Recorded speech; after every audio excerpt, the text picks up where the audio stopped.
Bab 5385, Memperkuat Pembatasan. Di dalam markas sementara di kota Praja King Feng, cahaya lilin berkelap-kelip. Wu Hao duduk tegak di kursi utama, ekspresinya masih serius, tetapi tanpa kepanikan sebelumnya. Dev berdiri di samping, Zi Yuan berdiri di sampingnya, dan peta topografi area di sekitar ibu kota ilahi terbentang di depan mereka bertiga. Rekan Taois Dev benar sekali. Saat ini, satu-satunya cara untuk memecahkan kebuntuan ini adalah dengan menggalang dukungan semua orang. Wu Hao menunjuk beberapa benteng di peta. Zhao Qing, komandan perusahaan Luoxia di sebelah barat ibu kota ilahi, adalah keturunan langsung saya yang dipromosikan oleh saya saat itu. Lin Yue, pemimpin kubu Bishui, di Tenggara, yang keluarganya disukai oleh keluarga kerajaan, tentu tidak ingin bergantung pada Liu Kun. Lebih jauh lagi, meskipun Shadow Killer, kepala dinas rahasia, berada di ibu kota ilahi, sebuah surat rahasia baru saja tiba, yang menyatakan bahwa ia secara diam-diam telah mengendalikan setengah dari agen dinas rahasia dan akan melancarkan pemberontakan ketika waktunya tepat. Dev mengangguk, Raja hanya perlu menulis beberapa surat dan meminta rekan Daois Zi Yuan untuk mengantarkannya secara pribadi. Ia kini telah mencapai tingkat ke-9 alam abadi bumi, dan penghalang biasa tak mampu menghentikannya. Terlebih lagi, identitas istimewanya membuatnya sulit untuk membangkitkan kewaspadaan Liu Kun. Zi Yuan segera menerima perintah itu, yakinlah, tuanku, hamba pasti akan memenuhi misi hamba. Wu Hao tak ragu lagi. Ia segera mengambil pena dan tinta, mencap 3 surat rahasia itu dengan stempel giok bermotif naga, lalu menyerahkannya kepada Zi Yuan. Setelah Zi Yuan menyembunyikan dirinya dengan baik, dia berubah menjadi pelangi hijau dan menghilang di malam hari. Di luar markas, Dev memandang ke arah Zi Yuan pergi dan berdoa dalam hatinya. Setelah mengalami hidup dan mati di lembah jiwa-jiwa yang patah dan pemulihan di menara penekan iblis, ia tak akan pernah membiarkan Zi Yuan mengalami kecelakaan lagi. Lagi pula, Zi Yuan juga wanita yang pernah ia jilat. Tuan, aku harus kembali ke Kuil Leiyin. Meskipun Kuil Leiyin memiliki lonceng bermotif naga untuk sementara waktu meredamnya, aku khawatir sesuatu yang tak terduga akan terjadi dan memungkinkan roh-roh jahat itu menerobos batasan. Setelah Zi Yuan pergi, Dev berkata kepada Wu Hao. Rekan Taois Dev, kau harus berhati-hati dalam perjalananmu. Apakah kau ingin aku mengirim pengawal istana untuk menemanimu? Tanya Wu Hao. Tidak, Raja masih perlu mewaspadai Liu Kun, jadi lebih baik dia tetap menjaga pengawal istana bersamanya. Setelah Dev selesai berbicara, ia melompat dan menggunakan langkah pengendalian api secara maksimal. Hanya dalam beberapa jam, ia tiba di Kuil Leiyin. Namun, begitu tiba di Kuil Leiyin, Dev mendapati kuil itu diselimuti energi iblis yang pekat. Taois Wuji dan para murid Kuil Leiyin berjaga di depan lonceng bermotif naga. Wajah mereka memerah, dan kekuatan spiritual dalam tubuh mereka terus-menerus mengalir ke lonceng bermotif naga. Hu Mazi juga berkeringat deras. Ia menempelkan jimat di tangannya pada jam bermotif naga satu persatu, tetapi begitu ia memasang jimat di atasnya, jimat itu langsung terkikis oleh roh jahat. Jelaslah bahwa lonceng pola naga akan segera tidak mampu lagi menekan roh-roh jahat ini, dan roh-roh jahat ini akan segera menerobos batasan-batasan. Dev, ada apa? Apa kau menemukan lonceng Leiyin? Melihat Dev, Hu Mazi buru-buru bertanya. Pendeta Tao Wuji juga memandang Dev, tetapi dia bahkan tidak punya kekuatan untuk berbicara, jadi dia tidak berani bersantai sama sekali. Dev menggelengkan kepalanya, tidak. Setelah mengatakan itu, Dev langsung menyuntikkan serangkaian kekuatan naga suci ke dalam lonceng pola naga. Lonceng pola naga mengeluarkan raungan naga, diikuti kilatan cahaya kemasan, untuk sementara menekan roh jahat itu. Namun tidak ada seorang pun yang berani bersikap santai dan berusaha sekuat tenaga untuk menekan roh jahat tersebut. Pada saat yang sama, di ruang rahasia rumah Perdana Menteri di Sendu, Liu Kun berdiri berhadapan dengan bayangan hitam. Bayangan hitam itu diselimuti udara hitam pekat, dan wajahnya tak terlihat jelas. Hanya sepasang mata merah menyala yang berkilat dalam kegelapan. Itu adalah Sue Wuying, tetua agung dari Aula Dao Jahat. Perdana Menteri Liu, Anda meminta saya datang ke sini hanya untuk membuka paksa segel jiwa iblis. Suara Sue Wuying serak seperti gong patah, dipenuhi sarkasme yang tak tersamar. Kodeks pengorbanan adalah artefak dewa kuno, yang berisi kunci inti segel. Tampaknya, mengandalkanmu dan aku semata-mata hanyalah angan-angan. Wajah Liu Kun menjadi gelap, dan ia menahan rasa tidak senangnya. Mengapa kau begitu ingin menyangkalnya, tetua Sue Wuying? Si tua bangka Wu Hao itu bersikeras dan jelas tidak akan menyerahkan buku panduan pengorbanan itu. Sang putri ada di tanganku. Meskipun aku bisa menahannya, aku tidak bisa menundanya. Tuan ketiga kuil telah mengirim orang untuk menanyakan tentang pernikahan itu. Jika tidak ada tanggapan tepat waktu, dia pasti akan curiga. Begitu kuil bergabung dengan Wu Hao, kau dan aku akan mati tanpa tempat pemakaman. Bab 5386, Gagal membuka paksa. Ia berhenti sejenak dan mengeluarkan sebuah token hitam dari tas penyimpanannya. Token itu diukir dengan pola sihir yang terpilin dan memancarkan aura menyeramkan. Ini adalah token pemanggil iblis yang kutemukan di antara relik kaisar sebelumnya. Konon token ini dapat berkomunikasi dengan kekuatan jiwa iblis yang tersegel. Tambahkan ke dalamnya formasi pengikis jiwa dari istana Dao jahatmu, dan darah serta saripati yang dikorbankan oleh 300 kultivator alam abadi duniawi, dan kau mungkin bisa merobek celah pada segel itu. Tatapan mata Sue Wuying tertuju pada Ordo Iblis, dan sekilas keserakahan terpancar di mata merahnya. Dia merenung sejenak, lalu akhirnya mengangguk, baiklah. Aku percaya padamu kali ini. Kita bertemu besok di Nine Nether Abyss, tempat jiwa iblis disegel. Kalau ini tidak berhasil, jangan salahkan aku karena bersikap kejam. Setelah mengatakan itu, Sue Wuying berubah menjadi gas hitam dan terbang menembus dinding. Liu Kun menatap ke arah dia menghilang, senyum sinis tersungging di sudut mulutnya. Sue Wuying, saat roh iblis lahir, orang pertama yang akan dilahap adalah kau, hantu tua. Hari kedua, 9 Nether Abyss. Ini adalah area terlarang paling rahasia di kerajaan Tuhan. Jurang maut itu dipenuhi hawa dingin yang menusuk. Sebuah perisai cahaya keemasan raksasa tergantung di tengahnya. Perisai cahaya itu diselimuti rune kuno, yang merupakan segel untuk menekan jiwa iblis. Di luar perisai cahaya, Liu Kun dan Sue Wuying telah membentuk formasi. 300 biksu berjubah hitam duduk bersila di tengah formasi, semuanya tanpa ekspresi. Mereka jelas merupakan prajurit kematian yang dikendalikan oleh Liu Kun dengan teknik rahasia. Sue Wuying berdiri di dalam formasi, membentuk segel dengan tangannya dan menggumamkan sesuatu. Sambil melantunkan mantra, esensi dan darah 300 kultivator ditarik keluar secara paksa, berubah menjadi aliran darah yang mengalir ke pusat formasi. Formasi erosi jiwa langsung aktif, dan kabut hitam menyerbu ke arah segel emas bagaikan air pasang. Liu Kun, memegang token ajaib, melompat ke udara di atas segel dan menekan token itu dengan kuat ke perisai cahaya. Pola sihir pada tatanan sihir bertabrakan dengan rune pada segel, menghasilkan suara, mendesis, dan retakan kecil muncul pada perisai cahaya kemasan. Berhasil, Liu Kun sangat gembira dan meningkatkan kekuatan spiritualnya. Energi hitam pada tatanan sihir itu semakin tebal. Melihat ini, Sue Wuying menyeringai dan mendesak lebih banyak kekuatan pengikisan jiwa. Perdana Menteri Liu, berusahalah lebih keras. Selama kita bisa merobek celahnya, jiwa iblis akan mampu melepaskan diri dari segel itu sendiri. Namun, tepat ketika retakan pada segel itu hampir melebar, rune kuno pada perisai cahaya tiba-tiba menyala dengan cahaya kemasan yang cemerlang. Rune-rune itu tampak hidup, mengalir di permukaan perisai cahaya, dan langsung memperbaiki retakan tersebut. Tidak hanya itu, gelombang kejut kemasan meletus dari segel itu, memaksa Liu Kun dan Sue Wuying mundur berulang kali, dan sebagian besar energi hitam dari formasi erosi jiwa juga terhalau oleh cahaya kemasan itu. Bagaimana itu mungkin? Liu Kun mencengkeram dadanya dan memuntahkan seteguk darah, matanya dipenuhi rasa tak percaya. Token induksi iblis bisa berkomunikasi dengan jelas dengan roh iblis, jadi mengapa segelnya menjadi semakin kuat? Sue Wuying juga memiliki ekspresi muram di wajahnya, segel ini mengandung kekuatan suci kuno, dan formasi erosi jiwa saya tidak dapat sepenuhnya mengikisnya. Darah dan esensi dari 300 kultivator itu telah habis. Jika kita ingin berkorban lebih banyak, kita membutuhkan setidaknya 1000 kultivator tingkat 8 atau lebih tinggi di alam abadi bumi. Bisakah kau menyediakannya? Liu Kun terdiam. Meskipun ia mengendalikan pasukan pertahanan nasional ibu kota ilahi, sebagian besar pasukan harus tetap berada di kota. Jika ia memindahkan 1000 kultivator alam abadi bumi tingkat 8 ke atas ke sini, hal itu pasti akan menimbulkan keresahan di dalam pasukan dan bahkan mungkin menimbulkan keresahan di dalam ibu kota ilahi. Apakah benar-benar perlu mengorbankan buku harta karun? Liu Kun menggertakkan giginya, pikiran untuk mundur muncul di hatinya, tetapi memikirkan godaan untuk mengendalikan langit keenam, ia memaksakan diri untuk menahannya. Penatua Sue Wuying, aula Dao jahatmu sangat kuat. Bisakah kau mengirim lebih banyak orang?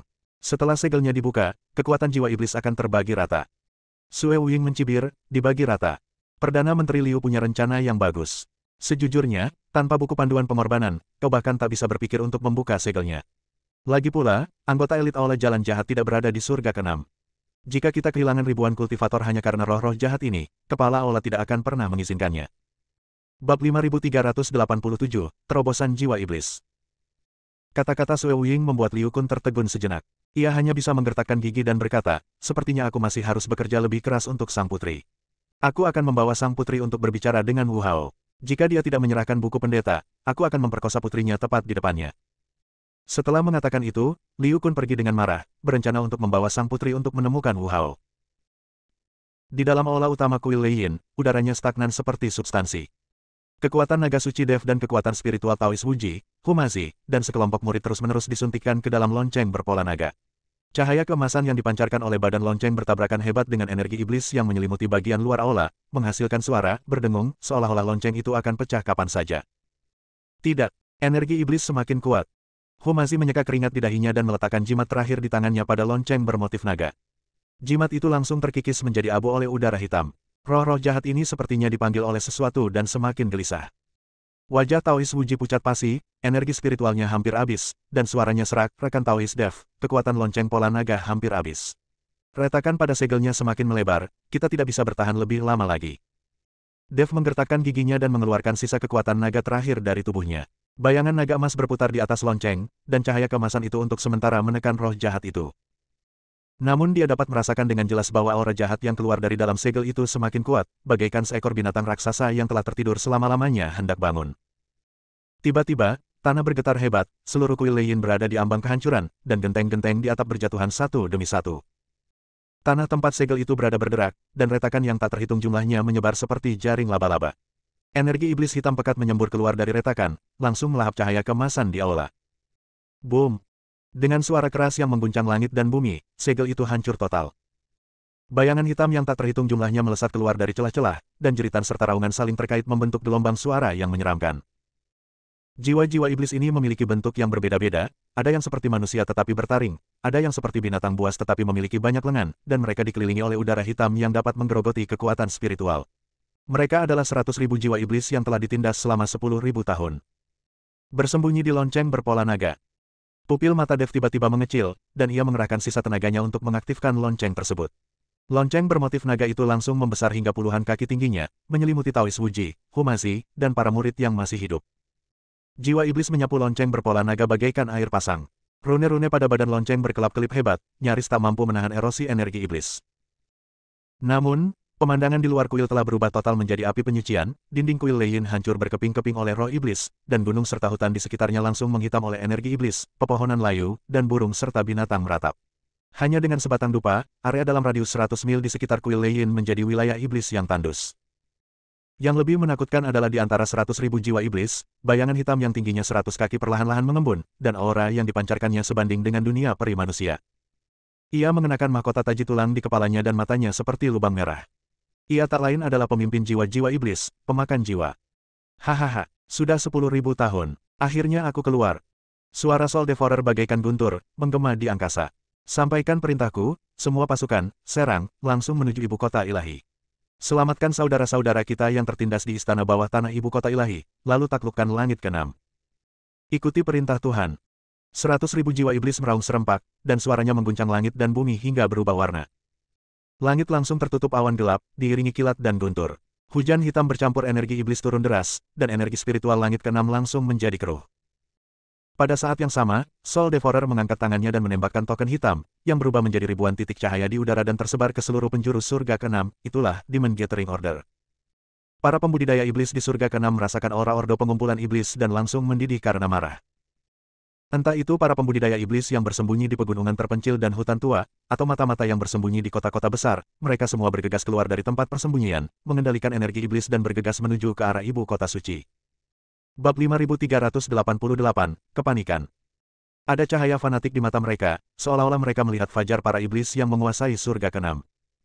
Berita tentang kelahiran jiwa iblis begitu mengejutkan sehingga hanya dalam waktu setengah jam, berita itu menyebar ke seluruh surga ke-6. Hutan gelap. Sekelompok biksu binatang sedang duduk memanggang ketika mereka tiba-tiba merasakan energi spiritual antara langit dan bumi menjadi tidak teratur. Mereka mendongak dan melihat awan gelap dan hujan hitam di langit, dan langsung merasa ngeri. Apa itu? Seorang biksu beruang menunjuk ke arah energi iblis yang menyapu dari jauh, suaranya bergetar, aura jahat yang begitu kuat, bahkan lebih mengerikan daripada saat iblis menyebabkan kekacauan saat itu. Itu jiwa iblis. 100.000 jiwa iblis legendaris yang tertindas di kuil Lei Yin telah muncul. Kultivator rubah di sampingnya berwajah pucat. Ordo pengumpulan iblis telah menyebar ke seluruh surga ke-6. Para kultivator iblis semuanya bergegas ke ibu kota ilahi. Ayo lari cepat, atau kita akan dimangsa oleh jiwa-jiwa iblis cepat atau lambat. Sebelum dia dapat menyelesaikan kata-katanya, para pendeta dari desa angin hitam melarikan diri ke segala arah, meninggalkan tanah dalam keadaan berantakan. Sekte Yunxia di perbatasan utara. Di dalam aula utama sekte, pemimpin sekte dan beberapa tetua memandang fenomena aneh di langit dengan ekspresi serius. Saya baru saja menerima pesan bahwa segel kuil Lei Yin telah rusak, dan 100.000 jiwa iblis sedang menuju ibu kota ilahi. Para pembudidaya iblis juga menanggapi perintah pengumpulan iblis. Sang tetua agung berkata dengan suara yang dalam, jika ibu kota ilahi dihancurkan dan semua roh iblis dilepaskan, sekte manusia kita akan menderita. Pemimpin sekte mengerutkan kening, sampaikan perintahku, semua murid sekte harus segera memperkuat formasi perlindungan gunung dan menutup gerbang gunung. Jangan ada yang diizinkan keluar. Pada saat yang sama, kami akan mengirim orang ke ibu kota ilahi untuk mengumpulkan informasi. Jika ibu kota ilahi dalam kesulitan, kami akan memutuskan apakah akan mengirim pasukan untuk mendukungnya. Lembah 10.000 binatang di wilayah barat. Sang penguasa lembah adalah seekor harimau putih yang telah hidup selama ribuan tahun. Ia berdiri di pintu masuk lembah, menatap roh jahat yang menuju ibu kota, matanya penuh kewaspadaan. Jiwa iblis telah muncul, dan surga ke-6 akan berada dalam kekacauan. Master Lembah Macan Putih menggeram, beritahu semua suku binatang untuk memperketat pertahanan dan menjaga wilayah mereka dengan ketat. Jangan terlibat dalam konflik antara manusia dan iblis. Jika ada jiwa iblis yang mengganggu, bunuh mereka dengan sekuat tenaga. Kemunculan jiwa iblis tersebut membuat semua manusia dan pembudidaya binatang di surga ke-6 panik. Pada saat ini, ibu kota ilahi sudah dalam kekacauan. Liu Kun baru saja kembali ke istana Perdana Menteri bersama Wu Yue yang ditangkap ketika dia merasakan sesuatu yang tidak biasa terjadi antara langit dan bumi. Ketika dia melihat awan gelap dan energi iblis di langit, serta pasukan jiwa iblis menyapu dari jauh, wajahnya langsung pucat pasi. Bagaimana ini bisa terjadi? Bagaimana mungkin jiwa iblis lahir prematur? Liu Kun gemetar seluruh tubuhnya. Awalnya ia berencana menggunakan Wu Yue untuk memaksa Wu Hao menyerahkan buku pengorbanan, tetapi sekarang roh iblis menyerang dan para dewa berada dalam bahaya, rencananya pun hancur total. Tuan, apa yang harus kita lakukan? Pasukan jiwa iblis mendekat. Seorang penasihat kepercayaan bergegas menghampiri dengan panik. Para prajurit Legiun Pertahanan Nasional mulai panik, dan banyak yang mencoba melarikan diri. Liu Kun menggertakkan giginya dan berkata, kenapa kau panik? Segera keluarkan perintah untuk menutup keempat gerbang ibu kota ilahi dan perintahkan Korps Pertahanan Nasional untuk menjaga tembok kota dengan ketat. Mereka hanyalah roh-roh iblis, tidak terlalu kuat. Ketika saatnya tiba, aku akan berbicara dengan Penatua Sue Wuying dari Aula Dao Jahat dan berbicara langsung dengan roh-roh iblis ini. Mungkin mereka bahkan akan menyerah kepada kita. Pada saat ini, Liu Kun masih berfantasi bahwa ia dapat mengendalikan pasukan jiwa iblis ini dan kemudian menduduki seluruh surga ke-6. Wu Hao juga menerima berita tentang munculnya jiwa iblis, dan wajahnya menjadi sangat serius. Tuan, pasukan jiwa iblis sedang menuju langsung ke ibu kota ilahi, dan para penggarap iblis juga berbondong-bondong datang. Ibu kota ilahi dalam bahaya besar. Aolai, Komandan Garda Kekaisaran, berkata dengan nada mendesak, bala bantuan dari terusan Luoxia dan Kambis Hui masih dalam perjalanan. Mereka akan tiba setidaknya beberapa jam lagi. Wu Hao menarik napas dalam-dalam dan menekan kecemasannya. Sampaikan perintah ini. Semua pasukan harus pergi ke kuil Leiyin untuk menemui rekan Daois Dev dan melihat situasi di sana. Pada saat ini, orang-orang Sendu sedang gempar. Di jalan-jalan dan gang-gang, orang-orang berlarian, menggendong orang tua dan anak-anak, dan suara tangisan dan jeritan tidak ada habisnya. Beberapa orang ingin bergegas keluar dari gerbang kota, tetapi dihentikan oleh tentara Korps Pertahanan Nasional. Seluruh kota dilanda kepanikan yang belum pernah terjadi sebelumnya. Bab 5389, tidak akan menyerah. Di atas tembok kota ibu kota ilahi, awan gelap menekan ke bawah, dan hujan hitam bercampur energi iblis menghantam tembok kota, menimbulkan suara bergerak. Liu Kun bersandar pada tembok kota, menatap derasnya air hitam yang mengalir dari jauh, jantungnya berdebar kencang. Itu adalah pasukan yang terdiri dari 100.000 jiwa iblis. Kemanapun mereka lewat, gunung dan sungai runtuh, kehidupan hancur, dan bahkan langit dan bumi pun menjadi hitam pekat. Tuan, pasukan jiwa iblis sudah berada di gerbang kota. Suara konselor terpercaya itu terdengar berlinang air mata, dan dia menunjuk ke depan. Liu Kun menekan rasa takutnya dan menoleh ke Sue Wuying di belakangnya, berkata, Penatua Sue Wuying, aku akan merepotkanmu untuk bernegosiasi dengan pemimpin jiwa iblis nanti. Jika dia bersedia tunduk padaku, aku akan memberinya setengah dari surga ke-6. Sue Wuying mencibir dan tidak menanggapi, dia sama sekali tidak mempercayai omong kosong Liu Kun, dan hanya menunggu untuk melihat bagaimana pria ambisius ini akan mempermalukan dirinya sendiri. Sesaat kemudian, pasukan 100.000 jiwa iblis berhenti di kaki kota ilahi. Sang pemakan jiwa melayang di udara, bayangan hitam setinggi 100 kaki menutupi langit. Tekanan dari alam abadi manusia bagaikan gunung yang menekan kepala mereka, memaksa para prajurit Legiun Pertahanan Nasional di tembok kota berlutut di tanah satu demi satu, bahkan tanpa keberanian untuk melihat ke atas. Semut, buka gerbang kota dan tunduklah padaku, dan aku akan mengampuni nyawa kalian. Suara sang pemakan jiwa bagaikan guntur, mengguncang tembok kota sedikit. Liu Kun menarik napas dalam-dalam, mengumpulkan keberaniannya, lalu terbang ke udara. Ia membungkuk kepada sang pemakan jiwa dan berkata, Tuan jiwa iblis, aku Liu Kun, Perdana Menteri Kerajaan Ilahi. Jika kau bersedia membawa jiwa iblismu dan tunduk kepadaku, aku bersedia memerintah langit ke-6 bersamamu dan berbagi kemuliaan dan kekayaan kami. Mendengar hal itu, sekilas kilatan ejekan melintas di rongga mata kosong sang pemakan jiwa, lalu dia mengangkat tangannya dan menamparnya. Liu Kun tak sempat bereaksi ketika ia dihantam oleh kekuatan dahsyat. Ia terlempar mundur seperti layang-layang yang talinya putus dan menghantam tembok kota dengan keras, memuntahkan seteguk darah dan mematahkan beberapa tulang rusuk. Menyerah padamu, tidakkah kau lihat siapa dirimu? Suara Soul Devourer dipenuhi dengan nada meremehkan. Kau hanya badut, dan kau pikir kau pantas bernegosiasi denganku. Liu Kun terbaring di tembok kota, seluruh tubuhnya kesakitan, hatinya bergejolak, dia tidak pernah menyangka bahwa kekuatan sang pemakan jiwa begitu mengerikan, dan dia bahkan tidak sanggup menahan satu gerakan pun darinya. Melihat ini, Sue Wuying langsung terbang ke udara dan membungkuk kepada Yang Mulia Pemakan Jiwa, sambil berkata, "Saya Sue Wuying, Tetua Agung dari Aula Dao Jahat. Salam, Yang Mulia. Saya juga seorang kultivator iblis, dan kita adalah keluarga." Liu Kun kurang ajar dan telah menyinggung Yang Mulia. "Mohon maafkan saya." Soul Devourer melirik Sue Wuying, merasakan energi iblis di dalam dirinya. Benar saja, ia tidak menyerangnya, melainkan berkata dengan dingin, "Karena kau seorang kultivator iblis, kau akan berada di bawah komandoku. Mengenai ibu kota ilahi ini, buka gerbangnya dan menyerahlah, atau kau akan musnah." Sue Wuying dengan cepat menjawab, "Junior patuhi perintahmu." Setelah mengatakan ini, dia berbalik dan memelototi Liu Kun, "Perdana Menteri Liu, mengapa Anda tidak segera memerintahkan gerbang untuk dibuka dan menyerah? Apakah Anda ingin mengubah ibu kota ilahi menjadi reruntuhan?" Liu Kun berjuang untuk bangkit, menatap pasukan jiwa-jiwa iblis yang melotot ke arah kota dari bawah, lalu menatap prajurit Legiun Pertahanan Nasional yang gemetar di tembok kota, hatinya dipenuhi keputusasaan. Dia tahu bahwa perlawanan akan berujung pada kematian. "Lewati, sampaikan perintahnya, buka gerbang kota, dan serahkan diri pada penguasa jiwa iblis." Suara Liu Kun bergetar, penuh kengganan, namun tak berdaya. "Apa, Perdana Menteri ingin kita menyerah pada roh iblis?" "Sama sekali tidak, kita adalah prajurit kerajaan Allah. Bagaimana mungkin kita tunduk pada iblis?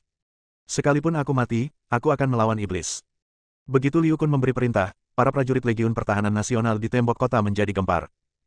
Kebanyakan dari mereka adalah penduduk asli kerajaan Tuhan, dan telah diasuh oleh kerajaan Tuhan selama beberapa generasi. Terlebih lagi, mereka adalah para dewa yang sombong. Bagaimana kita bisa menyerah pada setan? Awalnya, status kerajaan ilahi di antara ras ilahi tidaklah tinggi. Jika mereka menyerah kepada ras iblis, seluruh kerajaan ilahi kemungkinan besar akan dibenci oleh para biksu ras ilahi. Bab 5390, Pertarungan. Seorang prajurit muda mencengkeram tombaknya erat-erat dan berteriak kepada rekan-rekannya, "Saudara-saudara, para iblis sedang membunuh bangsaku dan menghancurkan tanah airku. Kita tidak boleh menyerah. Ayo lawan mereka. Ayo bertarung." Teriak para prajurit serempak, mengangkat senjata mereka, dan ada secercah tekad di mata mereka. Orang-orang di bawah tembok kota juga mendengar perintah Liu Kun dan langsung melakukan protes yang heboh. "Kami tidak akan menyerah. Sekalipun kami mati, kami akan hidup dan mati bersama para dewa." "Liu Kun pengkhianat. Kita harus membunuh pengkhianat itu dan melawan roh iblis. Hai para dewa, angkat senjata dan pertahankan ibu kota." Untuk sesaat, penduduk ibu kota ilahi menghunus senjata mereka dan berdiri berdampingan dengan prajurit Legiun Pertahanan Nasional, membentuk tembok manusia. Meskipun mereka adalah warga kerajaan Tuhan, mereka juga merupakan kultivator kuat dari klan dewa. Dari masa kanak-kanak hingga dewasa, para pendeta klan dewa tidak akan pernah tunduk kepada siapapun. Liu Kun menatap pemandangan di depannya dengan perasaan campur aduk. Yang ia inginkan hanyalah kekuasaan. Ia tak pernah berpikir untuk mengkhianati kerajaan Tuhan, apalagi membiarkan penduduk ibu kota ilahi jatuh ke tangan roh-roh jahat. Namun kini, ia berada dalam posisi yang sulit. Kau mencari kematian." Liu Kun meraung, tetapi tidak berani memerintahkan siapapun untuk menyerang orang-orang. Soul Devourer kehilangan kesabarannya ketika melihat gerbang kota masih berdiri, meraung, "Jika kalian tidak menerima roti panggangku, aku akan menghukum kalian. Pasukan lengkap, serang, hancurkan ibu kota ilahi. Membunuh." 100.000 jiwa iblis meraung serempak dan menyerbu menuju gerbang ibu kota suci bagaikan gelombang hitam. Meskipun gerbang kota tidak dibuka, retakan segera muncul akibat serangan ganas jiwa iblis. "Saudara-saudara, jaga gerbang kota." Pemimpin Korps Pertahanan Nasional mengayunkan pedangnya dan menebas roh iblis yang memanjat gerbang kota. Para prajurit pun mengikuti, menyerang jiwa iblis dengan tombak, pedang, busur, dan anak panah. Rakyat pun ikut bertempur melawan jiwa iblis, bahkan ada yang memeluk jiwa iblis dan meledakkan diri, lalu mati bersama. Seorang wanita tua memeluk roh iblis dan mengutuk dengan sisa tenaganya, "Dasar iblis bajingan. Bahkan jika aku mati, aku akan membawamu bersamaku." Setelah berkata demikian, dia meledakkan tubuhnya sendiri. Tidak mudah untuk mencapai alam abadi duniawi, tetapi penduduk ibu kota dewa ini lebih memilih menghancurkan diri sendiri daripada menyerah. Seorang ibu muda menyembunyikan anaknya di celah tembok kota. Ia mengambil pisau spiritual dan bergegas menuju roh iblis itu sambil berteriak, "Nak, maafkan aku. Aku tidak bisa bersamamu sampai dewasa." Di tembok kota, darah mewarnai batu bata dan batu menjadi merah, dan mayat-mayat menumpuk seperti gunung.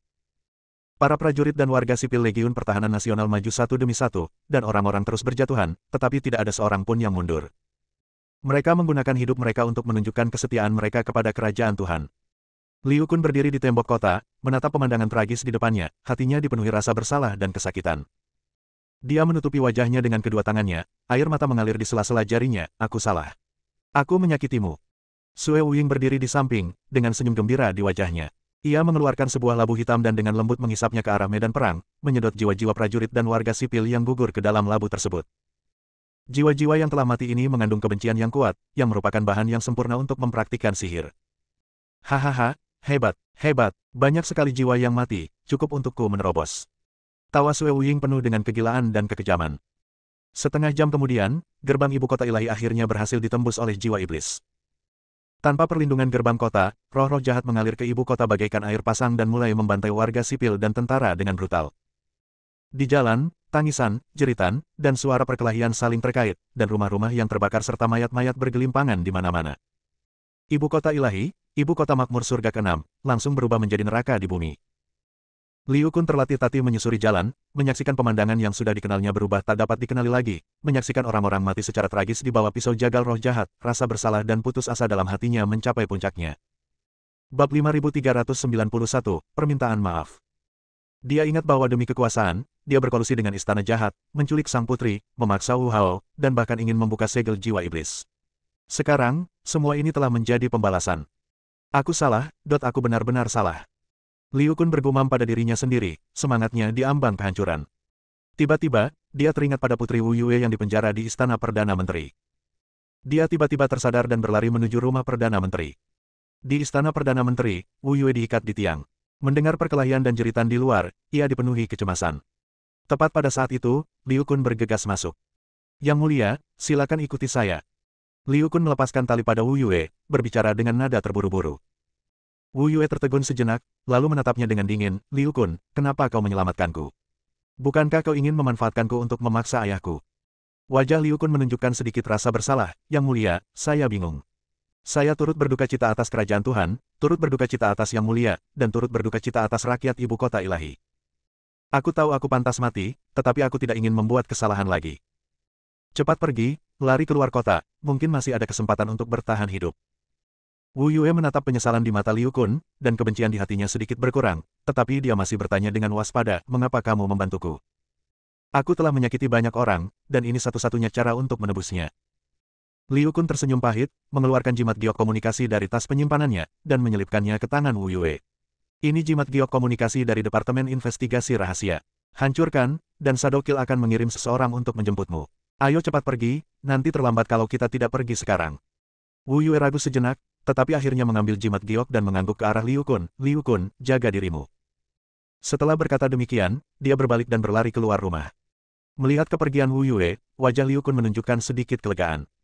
Dia melangkah ke halaman Istana Perdana Menteri dan menatap roh-roh jahat yang menyerbu ke dalam istana, dengan kilatan tekad di matanya.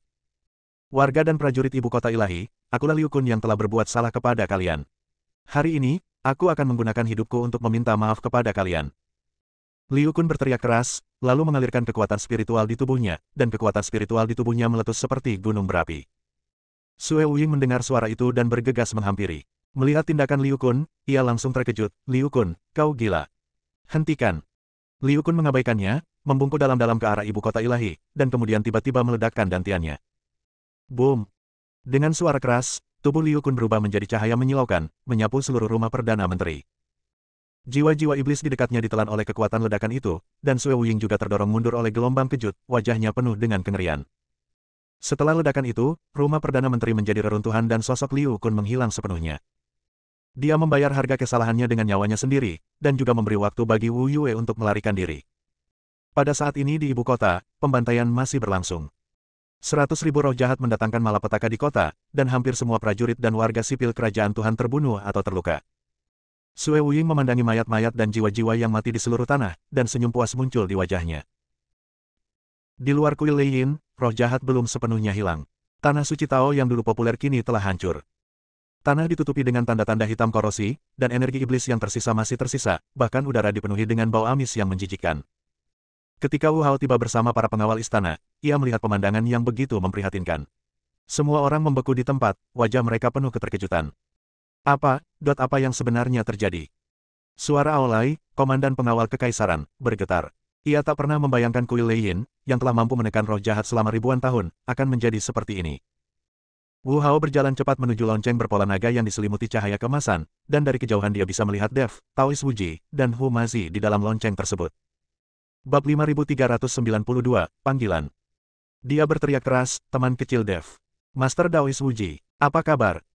Ketika Dev mendengar suara Wu Hao, dia segera membuka lonceng bermotif naga dan berjalan keluar, mendukung Taois Wuji yang lemah. Tuan, kami baik-baik saja. Hanya saja segel kuil Leiyin telah rusak. 100.000 jiwa iblis sudah menuju langsung ke ibu kota ilahi. Hati Wu Hao tiba-tiba mencelos. Saat hendak bertanya tentang situasi di Sendu, ia tiba-tiba mendengar langkah kaki tergesa-gesa di kejauhan. Saya melihat Wu Yue, dengan pakaian compang camping, rambut berantakan, serta debu dan darah di wajahnya, tersandung ke sisi ini, diikuti oleh beberapa biksu dari Departemen Investigasi Rahasia. Ayah! Ketika Wu Yue melihat Wu Hao, dia tidak dapat menahan diri lagi dan melemparkan dirinya ke pelukannya, menangis terseduh-seduh. Wu Hao memeluk putrinya erat-erat. Melihatnya penuh luka, ia merasakan sakit sekaligus amarah di hatinya, Yuer. Kenapa kau di sini? Apa yang terjadi pada Sendu? Wu Yue berseru, Ayah, ibu kota ilahi. Ibu kota ilahi telah hilang. Liu Kun memimpin roh iblis itu ke dalam kota. Para prajurit dan warga sipil bertempur sampai mati, tetapi roh iblis itu terlalu kuat. Semua orang terbunuh. Liu Kun akhirnya melepaskanku dan meledakkan dirinya untuk meminta maaf. Dia tercekat saat menggambarkan pemandangan tragis di ibu kota ilahi, tumpukan mayat, rumah-rumah yang terbakar, roh-roh jahat yang merajalela, perlawanan tragis dari rakyat dan prajurit. Setiap kata bagaikan pisau tajam, menusuk hati Wu Hao dan semua orang yang hadir. Liu Kun, jiwa iblis. Wu Hao sangat marah hingga seluruh tubuhnya gemetar. Tiba-tiba ia menghunus pedang di pinggangnya dan mengarahkannya ke arah ibu kota ilahi. Aku sendiri yang akan memimpin pasukan kembali untuk membalaskan dendam rakyat dan prajurit ibu kota ilahi. Aolai, sampaikan perintahku, seluruh pasukan akan berkumpul dan mengikutiku ke medan perang. Tuhan tidak mungkin melakukan ini. Dev segera melangkah maju untuk menghentikannya. Jiwa iblis memiliki 100.000 prajurit, dan dengan seorang abadi sekuat pemakan jiwa yang memimpin, kita bukanlah tandingan mereka hanya dengan pasukan kecil kita. Memaksa menyerang hanya akan menyebabkan kematian kita sendiri. Lalu, apa yang harus kita lakukan? Apakah kita hanya akan menyaksikan roh jahat itu menimbulkan kekacauan dan tidak membalas dendam atas penduduk ibu kota ilahi? Mata Wu Hao merah dan suaranya serak. Balas dendam harus dilakukan, tapi tidak sekarang. Dev berkata dengan suara berat, sekarang, satu-satunya cara untuk melawan pasukan jiwa iblis adalah dengan menyatukan seluruh kekuatan manusia dan binatang di surga ke-6 dan mengerahkan seluruh kekuatan kita. Jika kita menyerang dengan gegabah, surga ke-6 akan benar-benar tak berdaya. Pendeta Tao Wuji pun tersadar dan mengangguk setuju, Dev benar sekali. Raja adalah inti dari ras surgawi ke-6 dan tidak boleh bertindak impulsif. Menyatukan semua kekuatan adalah satu-satunya cara untuk memecahkan kebuntuan ini. Wu Yue menyeka air matanya dan berkata kepada Wu Hao, Ayah, rekan Taois Dev benar. Kita tidak bisa berkorban sia-sia lagi. Demi rakyat ibu kota ilahi dan langit ke-6, kita harus tenang. Wu Hao menatap mata putrinya yang penuh tekad, lalu menatap kuil Leiyin yang hancur dan orang-orang yang kelelahan di depannya. Ia menarik napas dalam-dalam dan akhirnya menekan amarah di hatinya. Ia menggenggam pedangnya erat-erat dan berkata dengan suara berat, Baiklah. Aku mendengarkanmu. Sebagai penguasa kerajaan ilahi, aku memanggil seluruh pasukan manusia dan binatang di langit ke-6 untuk berkumpul di kuil Leiyin dan melawan roh iblis bersama-sama. Begitu dia selesai berbicara, Wu Hao mengeluarkan pena dan tinta dan menulis panggilan itu sendiri. Perintah itu merinci bahaya kemunculan roh jahat dan situasi mengerikan di ibu kota ilahi, menyerukan semua ras di surga ke-6 untuk mengesampingkan dendam masa lalu mereka dan bergabung untuk melawan iblis. Setelah menuliskannya, ia menempelkan segel giok bermotif naga dan menyerahkannya kepada kultivator dari Divisi Investigasi Rahasia, segera sebarkan perintah ini ke seluruh surga ke-6, dan pastikan setiap faksi menerima pesannya. Para biksu dari Departemen Investigasi Rahasia menerima perintah tersebut dan segera berubah menjadi beberapa bayangan hitam, berlari ke segala arah. Pada saat yang sama, berbagai kekuatan di surga ke-6 telah lama berada dalam keadaan panik karena munculnya jiwa iblis. Ketika panggilan Wu Hao tiba, semua orang menyadari bahwa ini bukan hanya krisis bagi kerajaan Tuhan, tetapi juga krisis bagi seluruh surga ke-6. Bab 5393, Legiun Hitam. Sekte Yunxia Utara. Pemimpin sekte mengangkat seruan dan berbicara kepada para tetua di aula, para dewa telah dihancurkan, dan roh-roh jahat sedang menimbulkan malapetaka. Jika kita tetap diam, kita akan menjadi yang berikutnya yang menderita. Sampaikan perintah ini, semua murid sekte, bersiap untuk berangkat dan berkumpul di kuil Leiyin. Lembah 10.000 binatang di wilayah barat. Master Lembah Macan Putih melihat panggilan itu dan menggeram, para iblis selalu ambisius. Jika kita membiarkan mereka menguasai langit ke-6, suku binatang buas juga akan hancur. Beritahu para pemimpin setiap suku untuk membawa pasukan elit mereka ke kuil Leiyin untuk melawan roh iblis bersama-sama. Hutan gelap. Setelah menerima pesan tersebut, para pendeta binatang yang telah melarikan diri ke segala arah berkumpul bersama. Biksu beruang itu mengepalkan tinjunya dan berkata, kerajaan ilahi telah hilang, dan kita tidak bisa melarikan diri. Mengapa tidak mengikuti Tuhan dan melawan roh iblis bersama-sama? Semua orang merespons serempak dan bergegas menuju kuil Leyin. Selain itu, semua sekte manusia dan suku binatang, besar dan kecil, di berbagai penjuru langit keenam, baik yang memiliki sedikit gesekan dengan kerajaan Tuhan maupun yang selama ini bersikap netral, menanggapi panggilan tersebut. Hanya dalam satu hari, berbagai kekuatan membawa pasukan mereka ke kuil Leyin satu demi satu. Di luar kuil Leyin, 100.000 orang segera berkumpul di ruang terbuka yang awalnya bobrok. Para biksu manusia mengenakan jubah berbagai warna, memegang instrumen magis, para biksu binatang, dalam berbagai wujud, memancarkan aura yang kuat. Meskipun mereka berasal dari ras dan faksi yang berbeda, saat ini, mereka semua memiliki tekad yang sama, tekad untuk berjuang demi kelangsungan hidup dan demi tanah air mereka. Wu Hao berdiri di tempat tinggi, menatap kerumunan padat di bawah, dan perasaan hangat mengalir dalam hatinya. Ia berseru lantang, rekan-rekan seperjuanganku. Iblis telah lahir, menghancurkan semua makhluk hidup. Para dewa telah dihancurkan, dan banyak sekali rekan senegara telah meninggal secara tragis. Sekarang kita berkumpul di sini untuk melindungi langit keenam dan membalaskan dendam rekan-rekan kita yang gugur. Aku, Wu Hao, bersumpah di sini bahwa aku akan berjuang bahu-membahu denganmu sampai iblis benar-benar musnah. Bunuh semua jiwa iblis. Balas dendam. Jaga langit keenam. Lawan jiwa iblis sampai mati. 100.000 orang berteriak serempak, suara mereka menggetarkan langit, dan bahkan roh jahat di udara tampak sedikit sirna oleh momentum ini. Dev melihat pemandangan ini dan merasa lega, dengan kekuatan ini, mereka akhirnya memiliki modal untuk melawan roh jahat. Dev meminta Wu Hao untuk mengambil alih pekerjaan itu, sementara dia membawa orang-orang dari kuil Leyin ke menara penekan iblis untuk memulihkan diri. Untuk menekan roh jahat, mereka hampir menghabiskan semua kekuatan spiritual mereka dan sekarang harus pulih secepat mungkin. Tepat saat Wu Hao tengah mengumpulkan kekuatan dari segala sisi, di dalam ibu kota ilahi, sang pemakan jiwa tengah berdiri di pintu masuk istana bawah tanah, menatap segel emas di depannya dengan tatapan dingin. Segel ini memiliki asal yang sama dengan segel kuil Leyin. Keduanya bertransformasi dari kekuatan dewa kuno dan menekan puluhan ribu jiwa iblis. Tuanku, segel ini terlalu kuat. Kami sudah mencoba berbagai cara, tetapi tidak bisa membukanya.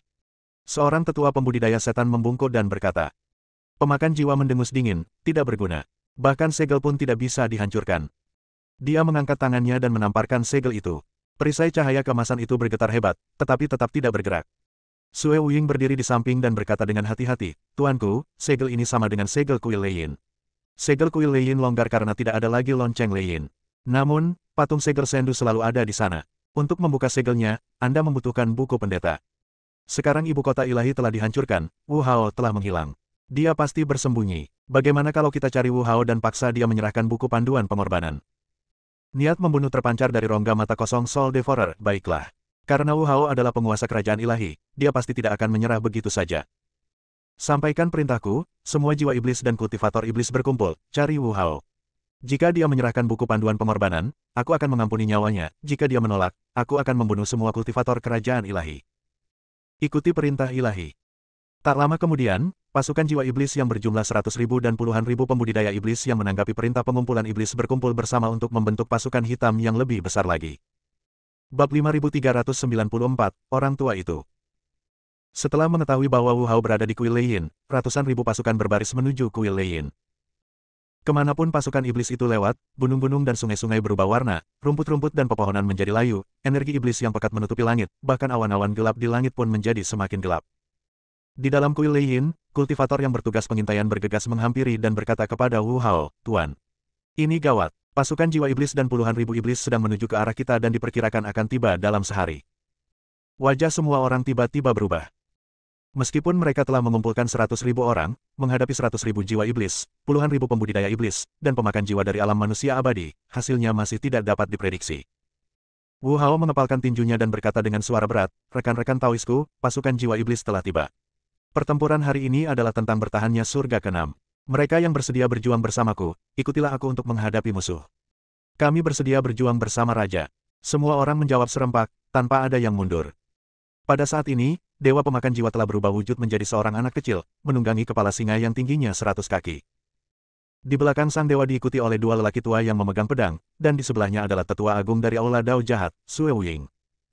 Sue Wuying awalnya tidak ingin terlibat dalam urusan surga ke-6, jadi dia langsung kembali ke Aula utama Istana Dao Jahat.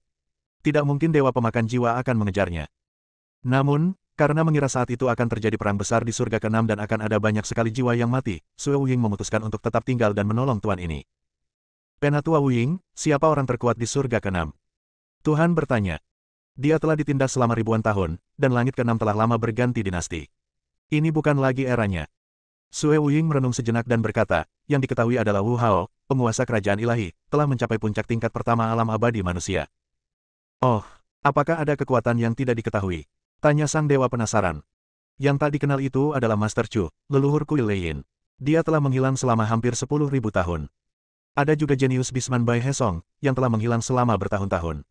Konon katanya dia telah pergi ke surga yang lebih tinggi. Setelah mendengar ini, sang penguasa mengangguk pelan dan berkata, aku kenal semua orang yang kau bicarakan. Aku tak pernah menyangka selama 10.000 tahun, langit keenam tak akan mencapai apapun. Orang tua yang dulu masih yang paling kuat. Apakah tidak ada lagi guru di antara generasi muda surga keenam? Ini, Sue Wuying terdiam, aku juga tidak tahu banyak tentang surga keenam. Aku baru saja dikirim ke sini baru-baru ini oleh kepala istana. Tuanku, ada peringkat seni bela diri di surga keenam. 10 orang teratas di peringkat tersebut semuanya jenius dari generasi muda surga keenam. Seorang lelaki tua berambut dan berjanggut putih bergegas maju dan berkata. Sang tuan melirik ke arah pihak lainnya dan bertanya, siapakah mereka? Raja setengah binatang, nomor 1 dalam peringkat seni bela diri, baru berusia lebih dari 200 tahun, tetapi ia telah menduduki posisi teratas selama bertahun-tahun. Namun, tidak ada yang tahu dari mana gurunya berasal, atau kekuatan apa yang ada di belakangnya. Fan Tianyu, yang berada di peringkat kedua dalam peringkat seni bela diri, adalah jenius nomor 1 di negara ilahi. Konon, ia setara dengan Ming Wang, sang setengah binatang. Keduanya baru bertarung sekali dan tak pernah bertarung lagi sejak itu. Kata lelaki tua berambut putih itu. Di antara para jenius muda ini, apakah ada orang yang bernama Dev? Sang Tuhan mengerutkan kening dan berkata. Dev, pria tua itu tertegun. Jelas dia tidak begitu mengenal Dev. Sue Wuying buru-buru berkata, Tuanku, Dev memiliki beberapa masalah dengan istana Dao jahatku. Meskipun dia sangat kuat, dia tidak perlu dikhawatirkan. Menurut spekulasi, dia hanya berada di tingkat pertama atau kedua alam abadi bumi. Sekalipun dia bisa melawan lawan di tingkat yang lebih tinggi, dia tidak sebanding dengan kejeniusan surga keenam. Benarkah? Sang penguasa tercengang. Aku hampir saja menembus batasan itu, tetapi karena kedatangan Dev, aku menyia-nyiakan 1 hari lagi dengan sia-sia. Terlebih lagi, kekuatan naga dalam diri orang ini sangat murni, seolah-olah dia adalah keturunan klan naga. Mendengar perkataan Tuan, Sue Wuying berkata, orang ini memang keturunan klan naga, tetapi wilayah kekuasaannya tidak berkaitan erat dengan kekuatannya. Terkadang dia sangat kuat, tetapi terkadang dia sangat lemah. Namun, dia memiliki banyak senjata magis, yang menambah banyak kekuatan tempurnya. Bab 5395, Tuan Istana Keenam benar-benar pengecut. Namun, orang ini memiliki lonceng bermotif naga yang sebenarnya dapat menggantikan lonceng suara guntur dan terus menyegelku selama berhari-hari. Setelah Tuan selesai berbicara, ia tiba-tiba menatap Sue Wuying dan berkata, apakah kau mencuri lonceng suara guntur dari kuil Leiyin dari istana Dao jahat? Sue Wuying tidak menyembunyikan apapun dan mengangguk, berkata, tepat sekali. Kita tahu bahwa segel ini perlu diperkuat dengan lonceng suara guntur setiap 100 tahun, jadi kita mencuri lonceng suara guntur sekarang agar Tuan dapat memimpin jiwa iblis untuk menembus batasan tersebut. Jadi, aku harus berterima kasih banyak padamu, kata Tuhan sambil tersenyum. Itu tidak perlu. Kita berdua adalah praktisi sihir dan seharusnya saling membantu. Sue Wuying tampak tidak mengerti arti kata-kata sang dewa. Kau mencuri lonceng suara guntur dan melepaskan kami, hanya untuk memanfaatkan jiwa-jiwa iblis di bawah komandoku untuk berkultivasi. Apa aku benar? Tuan mendengus dingin. Sue Wuying terdiam sesaat, karena mereka memang punya ide ini. Lagi pula, jiwa-jiwa iblis ini adalah semua kultivator iblis yang terbunuh saat itu. Setelah jiwa iblis manapun ditekan, istana Dao jahat akan menyerap semua jenis jiwa untuk dikultivasi, terlepas dari apakah mereka jiwa iblis, jiwa manusia, atau jiwa binatang. Melihat Sue Wuying terdiam, sang penguasa melanjutkan, tapi kau memang banyak membantuku. Apapun tujuanmu, aku harus berterima kasih padamu, istana Dao jahat. Kali ini aku akan melakukan pembantaian massal di surga keenam, lalu kau bisa mengambil semua jiwa yang mati. Terima kasih, tuanku. Sue Wuying sangat senang. Sang Bagafa menuntun semua orang menuju kuil Leiyin, tetapi tepat ketika mereka hendak tiba di kuil Leiyin, gelombang kekuatan spiritual yang tiba-tiba membuat Sang Bagafa mengerutkan kening. Ada beberapa biksu protos di dekat sini. Carikan mereka untukku. Atas perintah Sang Pencipta, seluruh jiwa iblis dan pembudidaya iblis berhamburan ke segala arah. Tak lama kemudian, lebih dari selusin pendeta dibawa ke hadapan Tuhan. Apakah kamu dari klan dewa? Apakah kamu di sini untuk mengumpulkan informasi? Melihat ke arah belasan biksu, Sue Wuying bertanya terlebih dahulu. Tidak, kami dari Istana Keenam Kuil, dan aku adalah Master Istana Keenam Jinfu. Biksu terkemuka itu buru-buru menggelengkan kepalanya dan berkata. Orang-orang dari kuil, sang tuan juga sedikit terkejut. Orang-orang di kuil itu berasal dari klan dewa, dan mereka berasal dari ras yang sama dengan kerajaan dewa. Mereka pasti ada di sini untuk mengumpulkan informasi dan menunggu kesempatan untuk membalas dendam. Bunuh saja mereka secara langsung untuk menyelamatkan dirimu dari kesulitan. Seorang lelaki tua di belakang Tuhan berkata, Tidak, tidak, tidak, meskipun kami juga ras para dewa, kami berbeda dari kerajaan para dewa. Master Istana ke-6 Jin Fu segera melambaikan tangannya.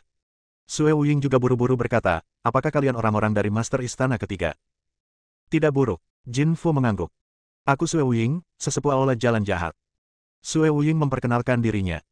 Mendengar bahwa itu adalah seseorang dari Aula Jalan Jahat, Master Aula ke-6 Jin Fu langsung gembira. Tetua Sue, Master Aula ketiga kami memiliki hubungan dekat dengan Aula Jalan Jahat. Saya harap Anda bisa menyampaikan beberapa kata baik untuk mereka. Kami tidak berniat mengikuti Tuhan sebagai musuh. Jika kalian ingin membunuh orang-orang dari kerajaan Allah, kami tidak akan menghentikan kalian. Sue Wuying membisikkan beberapa patah kata di telinga sang dewa, dan sang dewa mencibir, jadi tidak semua orang dari klan dewa sombong dan lebih suka hancur daripada tunduk. Karena kau bukan bagian dari kerajaan Allah, maka segeralah pergi dari sini. Keluarlah dari surga ke-6. Mulai sekarang, surga ke-6 akan menjadi milikku. Master Istana ke-6 mendengarkan dengan wajah memerah, tetapi ia tak berdaya. Lagi pula, ia tidak sehebat yang lain dan kekuatannya tidak setinggi Tuan. Lagi pula, kuil mereka mungkin akan bekerja sama dengan roh-roh jahat ini di masa mendatang, jadi tidak akan mudah menyinggung mereka. Maka ia segera mengangguk dan berkata, oke, ayo kita pergi dari sini sekarang juga. Master Istana ke-6 melarikan diri bersama anak buahnya, berlari lebih cepat dari seekor kelinci. Mengenai pembunuhan Dev, Master Istana ke-6 sudah melupakannya. Namun, karena Tuan datang dengan pertunjukan sebesar itu, bahkan jika Dev memiliki 3 kepala dan 6 lengan, dia pasti akan mati tanpa tempat pemakaman. Bab 5396, bandingkan. Tuhan membawa semua orang ke kaki kuil Leiyin. Melihat pegunungan yang menjulang tinggi di hadapannya, Tuhan dipenuhi dengan haru. Dia telah ditekan di sini selama 10.000 tahun. Pada saat ini, lereng bukit kuil Leiyin sudah dipenuhi orang-orang, semuanya adalah orang-orang kuat dari seluruh surga ke-6. Ketika mereka melihat pasukan gelap jiwa-jiwa iblis, semua orang terdiam. 100.000 jiwa iblis dan puluhan ribu pembudidaya iblis, skala ini cukup untuk membuat orang terdiam. Terutama puluhan ribu jiwa iblis di belakang Tuhan, masing-masing dari mereka memiliki aura yang kuat, membuat orang-orang merasakan penindasan yang kuat. Semua jiwa iblis memiliki aura seperti itu. Tidak ada yang tahu di alam mana jiwa iblis ini berada sebelum tubuh fisik mereka menghilang. Pada saat ini, semua pria kuat yang berada di tengah gunung memasang ekspresi serius di wajah mereka. Roh-roh jahat ini jauh lebih kuat dari yang mereka bayangkan. Wu Hao dan yang lainnya juga tampak hikmat, terutama ketika mereka melihat Tuhan, semua orang penuh dengan tekanan. Lagi pula, mereka semua adalah makhluk tua yang telah tertindas selama ribuan tahun. Tidak ada yang tahu seberapa kuat mereka di masa lalu. Pemimpin Sekte Yunxia menatap Tuan dengan ekspresi yang sangat serius. Ketika tatapannya tertuju pada dua lelaki tua bersenjatakan pedang di belakang Tuan, matanya melebar. Kedua lelaki tua ini sama-sama kultivator pedang dan penampilannya sulit dipahami. 10.000 tahun yang lalu, satu-satunya pembudidaya pedang yang terkenal di antara klan iblis surga ke-6 adalah dua bersaudara, pedang ilahi yang tak tertandingi. Yang satu disebut Wu Shuang, yang lainnya disebut Shen Jian. Pemimpin Sekte Yunxia tidak mengenal kedua saudara pedang ilahi Wu Shuang, tetapi tampaknya kedua lelaki tua ini adalah mereka. Ratusan ribu biksu, yang terpisah jarak ribuan kaki, saling menatap satu sama lain. Wu Hao memimpin anak buahnya perlahan menuruni gunung. Karena pihak lain sudah datang, kau harus menghadapinya. Tidak ada jalan keluar. Karena kau telah lolos dari batasan, sebaiknya kau bawa pasukanmu dan cari tempat baru untuk membangun kembali tubuhmu, daripada terlibat dalam pertempuran sengit dengan kami. Ini hanya akan merugikan kedua belah pihak. Kamu mungkin akan ditekan lagi. Wu Hao berkata kepada Tuhan. Sang penguasa memandang Wu Hao dengan jijik dan berkata, dengan sekelompok sampah sepertimu, kedua belah pihak tidak akan rugi. Lagi pula, kau tidak cukup kompeten untuk menekanku. Perkataan Sang Bagawa membuat wajah 100.000 pendeta yang hadir dipenuhi rasa malu. Ada begitu banyak pembudidaya manusia dan binatang, tetapi saya khawatir tidak banyak, atau bahkan tidak ada, yang tingkat kekuatannya benar-benar lebih tinggi daripada Tuan. Sekarang setelah kita sampai pada titik ini, mari kita berhenti bicara omong kosong dan mulai. Wu Hao bersiap di posisinya. Semua pendeta lainnya menghunus senjata mereka, tetapi karena keadaan sudah seperti ini, mereka takut senjatanya tidak ada gunanya. Aku bisa memberimu kesempatan. Sang dewa mencibir, biarkan generasi muda bersenang-senang, jangan bilang aku menindasmu. Jika kau kalah, serahkan buku panduan pengorbanan itu, lalu keluarlah dari surga ke-6. Ingat, hanya ada satu kesempatan. Bagaimana jika kamu kalah? Tanya Wu Hao. Aku akan membawa umatku pergi dan tidak akan pernah muncul di surga ke-6 lagi, kata Tuhan dengan yakin. Wu Hao berbalik dan melirik orang-orang di belakangnya. Ia tidak berani mengambil keputusan sendiri dan harus mendengarkan pendapat semua orang. Tidak masalah, aku akan bertemu mereka dulu.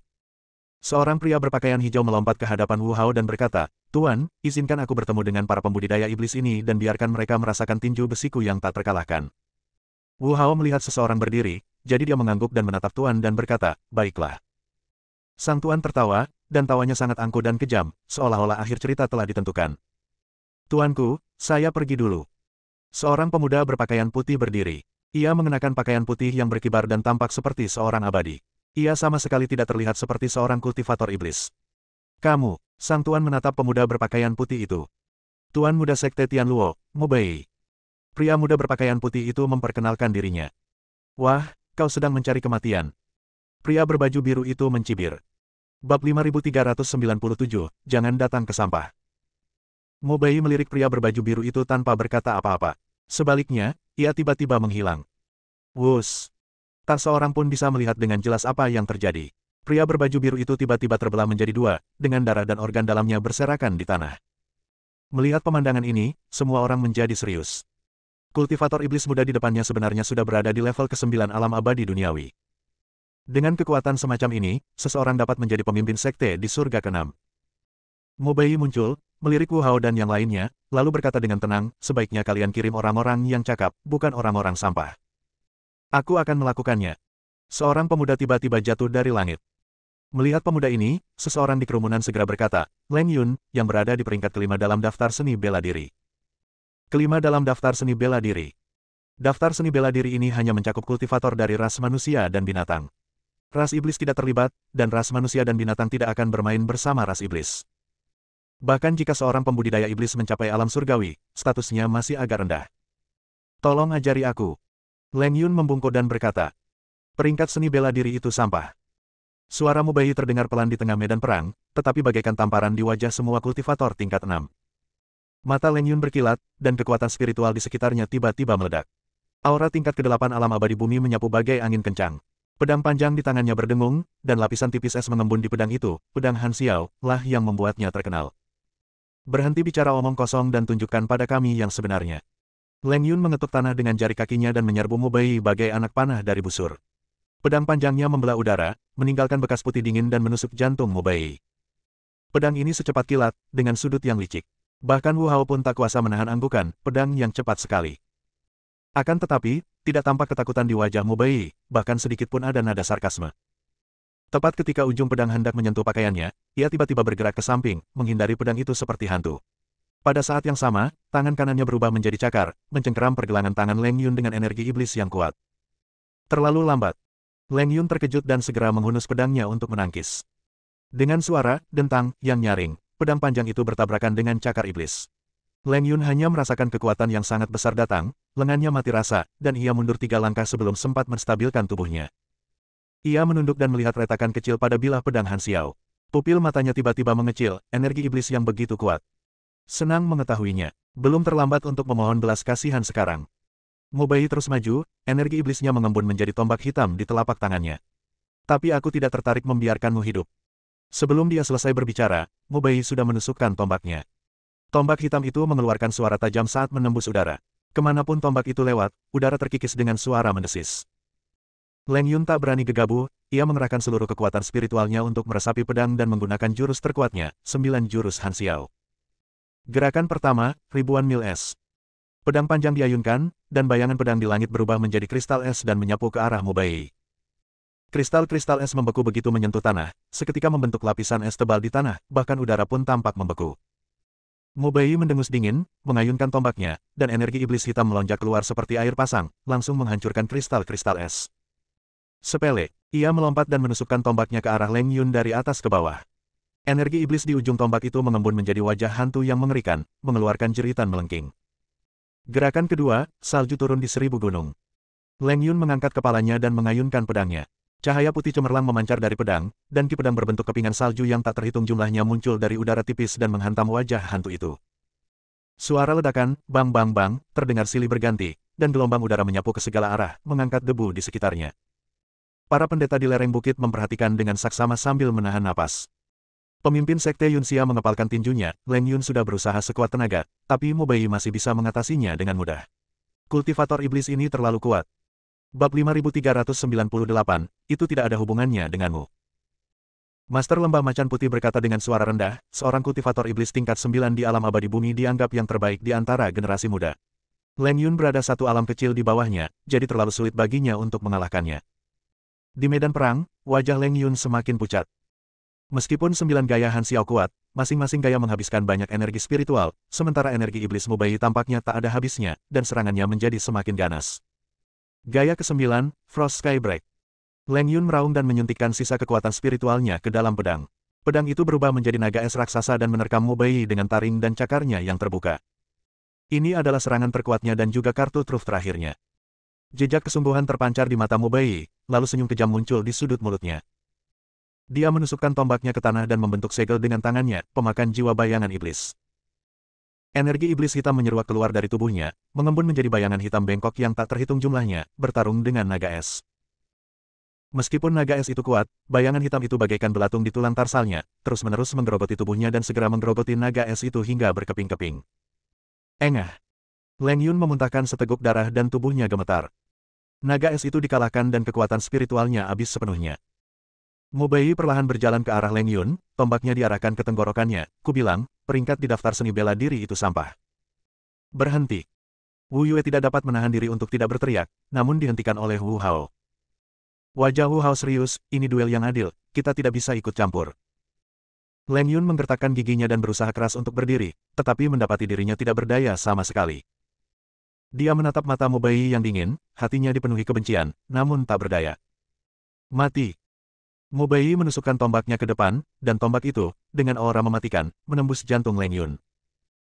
Pada saat kritis ini, cahaya kemasan tiba-tiba melesat keluar dari arah kuil Leiyin, menghantam tombak itu dengan suara, dentang, dan memantulkannya. Mubai terkejut dan berbalik melihat Dev berdiri di pintu masuk kuil Leiyin, menatapnya dengan dingin. Dev.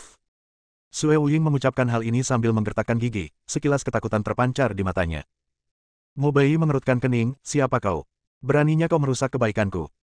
Dev mengabaikannya dan melesat ke sisi Leng Yun, menyuntikkan aliran kekuatan naga ke tubuhnya. Leng Yun tiba-tiba merasa hangat di sekujur tubuhnya dan kekuatannya berangsur pulih. Terima kasih, rekan Taois, kata Leng Yun penuh rasa terima kasih. Dev mengangguk dan berbalik menatap Mubai, ini hanya duel, mengapa membunuhnya?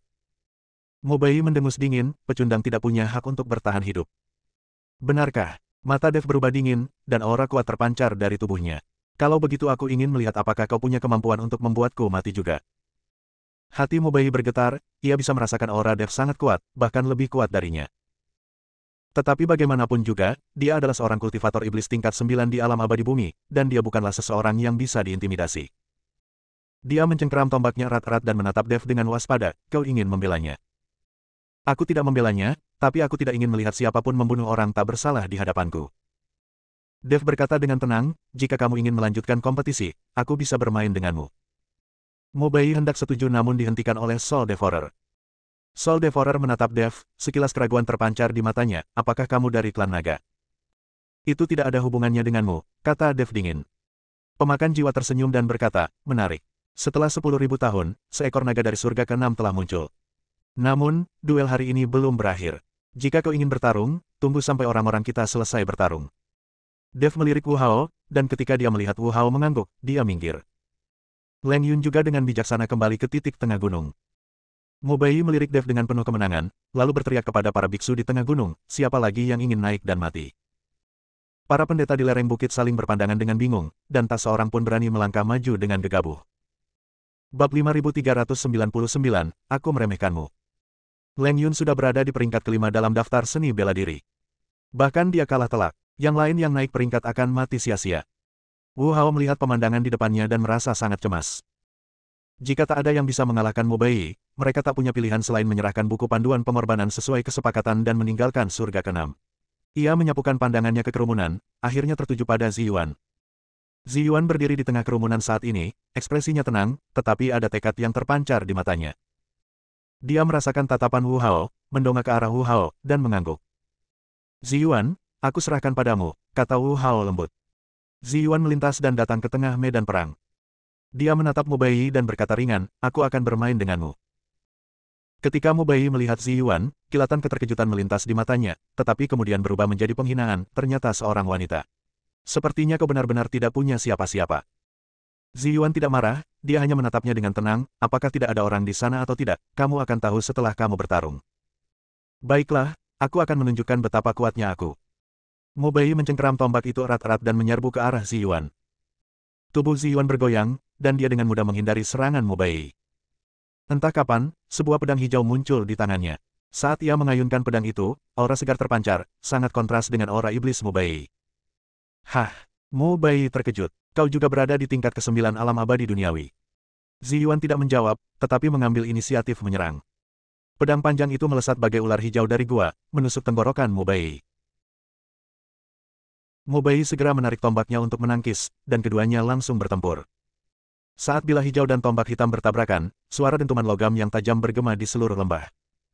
Jurus pedang Ziyuan lincah dan anggun, bagaikan burung layang-layang yang terbang di tengah hutan. Tiap jurus pedangnya ditujukan langsung ke titik lemah Mo Bei. Sedangkan jurus tombak Mo Bei ganas dan mendominasi, penuh energi iblis, dan tiap jurusnya mematikan. Pedang yang cepat sekali. Para pendeta di lereng bukit berteriak kaget. Kecepatan Ziyuan bahkan lebih cepat dari Leng Yun, dan gerakan pedangnya lebih halus, jelas telah diasah melalui cobaan dan kesengsaraan yang tak terhitung jumlahnya. Wu Hao menghela napas lega, kekuatan Ziyuan memang meningkat pesat. Sepertinya ada harapan untuk menang. Master Lembah Macan Putih mengangguk setuju, ilmu pedang gadis ini sangat kuat, dan energi spiritualnya murni, tanpa noda. Ini jelas merupakan teknik Tao ortodoks. Meskipun energi iblis Mo Bei sangat kuat, mungkin tidak mudah untuk mengalahkannya. Di medan perang, keduanya telah bertarung selama puluhan ronde, tetapi pemenangnya masih belum jelas. Ekspresi Mo Bei menjadi semakin serius.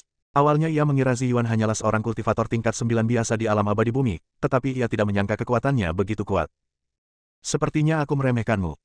Mo Bei mendengus dingin, tiba-tiba melemparkan tombak ke udara, dan membentuk segel dengan tangannya, api iblis sedang melonjak. Energi iblis hitam melonjak keluar dari tubuhnya dan mengembun menjadi lautan api raksasa di belakangnya. Ratapan samar-samar terdengar dari jiwa-jiwa yang tak terhitung jumlahnya yang tersakiti di lautan api itu. Lautan api menyapu ke arah Ziyuan, dan tanah terbakar hitam dimanapun ia lewat. Ekspresi Ziyuan berubah tegas, lalu dia mengayunkan pedang di tangannya, perisai Qinglan. Energi spiritual hijau mengembun menjadi perisai raksasa di depannya. Perisai itu ditutupi garis-garis halus dan memancarkan cahaya hijau redup. Lautan api menghantam perisai Qinglan, menimbulkan suara, mendesis, dan percikan api hitam yang tak terhitung jumlahnya berterbangan kemana-mana. Hancurkan untukku.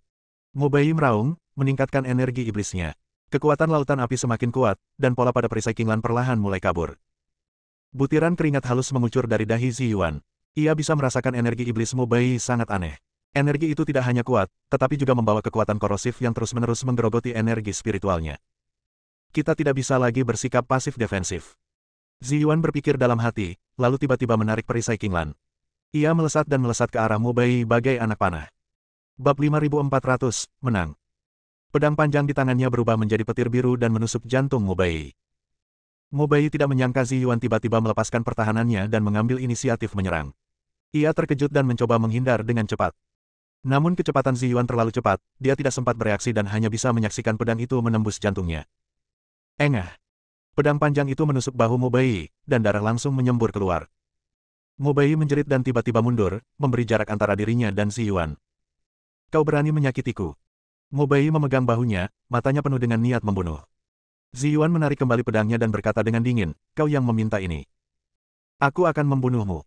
Mo Bei meraung dan menyerang Ziyuan lagi. Kali ini, serangannya bahkan lebih dahsyat, dan energi iblisnya melonjak ke arah Ziyuan seperti air pasang, seolah-olah akan melahapnya sepenuhnya. Ziyuan tidak takut sama sekali dan mengayunkan pedang di tangannya lebih cepat. Cahaya pedang Qian dan energi iblis hitam saling bertautan, membentuk batas yang jelas. Kedua pria itu bertukar pukulan selama puluhan ronde, meninggalkan tanah di sekitar medan perang penuh lubang dan puing. Sudah 100 ronde. Seseorang berseru. Semua orang menatap tajam, bahkan napas mereka pun menjadi hati-hati. Ini adalah pertarungan puncak sesungguhnya, kontes antara tingkat ke-9 alam abadi duniawi, dan setiap momennya penuh dengan bahaya. Napas Mo Bei makin tak teratur, bahunya masih berdarah, dan setelah pertarungan yang begitu sengit dan panjang, energi iblisnya sudah terkuras banyak. Kondisi Ziyuan juga tidak optimis. Wajahnya pucat dan napasnya memburu. Jelas sekali ia telah menghabiskan banyak energi spiritual. Ini bukan solusi, kita harus segera mengakhirinya. Ziyuan berpikir dalam hati, lalu tiba-tiba menancapkan pedangnya ke tanah, membentuk segel dengan kedua tangannya, gerakan terakhir dari teknik pedang Qingming. Saat dia menyelesaikan kata-katanya, energi spiritual dari langit dan bumi di sekitarnya berkumpul ke arahnya dengan panik, mengembun menjadi pedang hijau kecil yang tak terhitung jumlahnya di depannya. Pedang-pedang kecil ini berputar di sekelilingnya, memancarkan aura yang kuat. Tidak bagus. Mu Bai terkejut. Ia bisa merasakan kekuatan luar biasa dari pedang-pedang kecil ini dan segera membentuk segel dengan tangannya, penjaga jiwa iblis. Energi iblis hitam mengembun menjadi hantu jiwa iblis raksasa di depannya. Jiwa iblis itu membuka mulutnya dan mengeluarkan raungan melengking. Pergi. Ziyuan berteriak pelan, dan pedang hijau kecil yang tak terhitung jumlahnya melesat ke arah Mu Bai seperti hujan meteor. Pedang kecil itu bertabrakan dengan bayangan jiwa iblis, mengeluarkan ledakan yang memekakkan telinga. Bayangan jiwa iblis bergetar terus-menerus di bawah serangan pedang kecil itu, dan segera ditutupi retakan. Retakan. Bayangan jiwa iblis itu akhirnya tidak sanggup menahan beban dan hancur berkeping-keping. Pedang-pedang cian yang tersisa terus melesat ke arah Mu Bai. Wajah Mu Bai berubah drastis dan ia buru-buru menangkisnya dengan tombaknya. Namun, jumlah pedang terlalu banyak dan ia tidak bisa menangkisnya sama sekali. Tiup, tiup, tiup. Beberapa pedang kecil menusuk tubuh Mu Bai. Mu Bai memuntahkan seteguk darah dan tubuhnya gemetar. Dia menatap Ziyuan, matanya dipenuhi dengan keengganan dan keputusasaan. Aku kalah, kata Mu Bai dengan suara rendah, tubuhnya melunak dan jatuh ke tanah. Ziyuan menarik pedangnya dan menghela napas panjang lega. Ia menatap Mu Bai yang terbaring di tanah, tanpa sedikit pun rasa iba di matanya. Ini adalah pertarungan hidup dan mati, menang atau mati. Para pendeta yang berada di tengah gunung bersorak-sorai. Kita menang, kita menang. Ziyuan sungguh menakjubkan. Wu Hao menunjukkan senyum lega di wajahnya, bagus sekali, Ziyuan telah memenuhi harapan kita. Wajah Soul Eater berubah muram. Ia menatap Ziyuan, dan secerca niat membunuh terpancar di matanya. Namun dia baru saja mengatakan bahwa jika generasi muda kalah, dia akan membawa semua orang pergi, jadi tidak mudah untuk menarik kembali kata-katanya sekarang.